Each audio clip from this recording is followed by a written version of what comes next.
கல்யாணம் ஆகி ஃபர்ஸ்ட் வெளில போறோம். எங்க போலாம்? படத்துக்கு போகணும்னு ஆசையா இருக்குங்க. படத்துக்கு போலாம். இதோ இந்த லெஃப்ட் திரும்ப 2 நிமிஷம் தேட்டர் வந்துடும். போலாமா?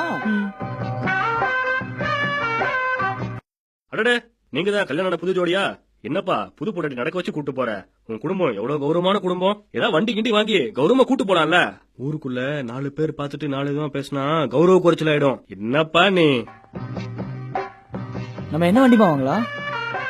எனக்கு தங்க மகன் படத்துல வர தனுஷ் மாதிரி உங்க கூட சைக்கிள்ல போகணும்னு ஆசையா இருக்குங்க.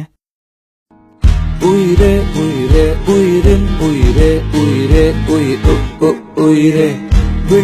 ஏய், ஏன்டா இப்படி குடும்பமானத்தை வாங்குற? கல்யாணம் ஆகி புது பொண்டாட்டியா இப்படி சைக்கிள்ல வச்சாடா கூட்டு போவ? ஏமா சைக்கிள்ல போய் ஏமா எங்க குடும்பமானத்தை வாங்குற? ஏன் உங்க வீட்டுல கொடுத்த வரதட்சணையை காலி பண்றோம்னு 4 பேருக்கு காட்டிக்கிறியா? ஏண்டா நல்ல வண்டியா வாங்கி ஓட்டுறா. ஊருக்குள்ள 4 பேரை பாத்துட்டு 4 விதமா பேசினா கௌரவ குறைச்சல் ஆயிடாது?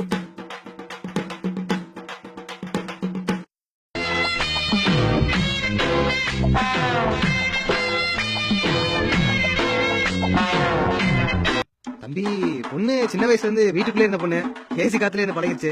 இப்படி வண்டியில தூசிலையும் வெயிலையும் வேணும்னா சொல்லுங்க, வரதட்சணையோட சேர்த்து போட்டு ஒரு கார் வாங்கி கொடுத்துறேன். நல்ல கௌரவமா போப்பா. இப்படி வண்டியில போறத 4 பேர் பார்த்து 4 தான் பேசினா கௌரவ குறைச்சலா இருக்கும்பா.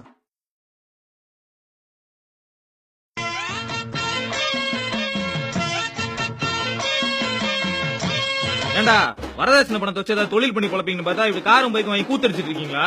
இதுக்குதான் வேலைக்கு ஆதவங்களா கல்யாணம் பண்ணி கூடாதுன்றது. இப்படியே இருந்துன்னு வச்சுக்கோங்க, ஊருக்குள்ள 4 பேர் 4 விதமா பேசி கௌரவ குறைச்சலாயிருண்டா. போங்கடா, போய் கௌரவமா பிழைக்கிற வேலையை பாருங்கடா. இங்க பாரு, கல்யாணம் ஆனப்ப சைக்கிள்ல போனான், இப்ப கார்ல போறான். என்னமா வாழ்றாயா? வாழ்னா இவங்கள மாதிரி கௌரவமா வாழணும்.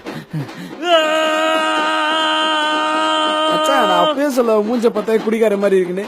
பாரு, புடிச்சிட்டு பொண்டாடி இப்படி நடு ரோட்ல விட்டுட்டு போயிட்டான். ஏய், இவ ஜாதகமே சரியில்லடி. கல்யாணத்துக்கு முன்னாடி நல்லா இருந்த பய, இப்ப பாரு பித்தம் பிடிச்சு பைத்தியம் மாதிரி ஓடிக்கிட்டு இருக்கான். அது இல்லடி, பக்கத்து மளிகை கடைக்காரன் குமாரோட தொடர்புக்கு தெரிஞ்சு புருஷன் ஓடிட்டான். அது கூட இல்லடி, உங்களுக்கு ஏதோ குறை இருக்கு. புருஷனை சரியா சந்தோஷப்படுத்த முடியல, அதான் புருஷன் உண்மை தெரிஞ்சு ஓடிட்டான். இதுக்கப்புறம் இவன் என்னடி பண்ணுவான்?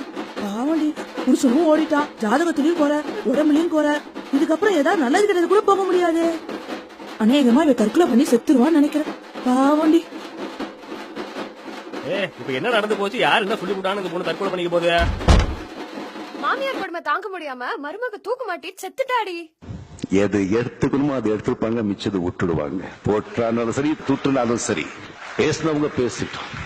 வாழ்க்கையில சில சந்தர்ப்பங்கள்ல மனிதர்கள் மத்தியில பேச நம்ம செவடர்கள் ஆகணும். அப்போதான் நம்ம ஏதாவது சாதிக்க முடியும். இந்த வீடியோ உங்களுக்கு பிடிச்சிருந்துச்சுன்னா லைக் பண்ணி, ஷேர் பண்ணி, கமெண்ட். யாரா அவ தழுக்குன்னு இருக்கா? கேமரா ஒரு ஷேக்கா இருக்கு, சவுண்ட் கொஞ்சம் கான்சென்ட்ரேட் பண்ணிருக்கலாம். இதெல்லாம் என்ன கான்செப்ட்? என்கிட்ட வேற லெவல்ல கான்செப்ட் இருக்கு. Hey, I don't think there is chemistry between them, yeah. யாரா அந்த ஹீரோயின்? இடுப்பு சும்மா அடுப்பு மாதிரி இருக்கு.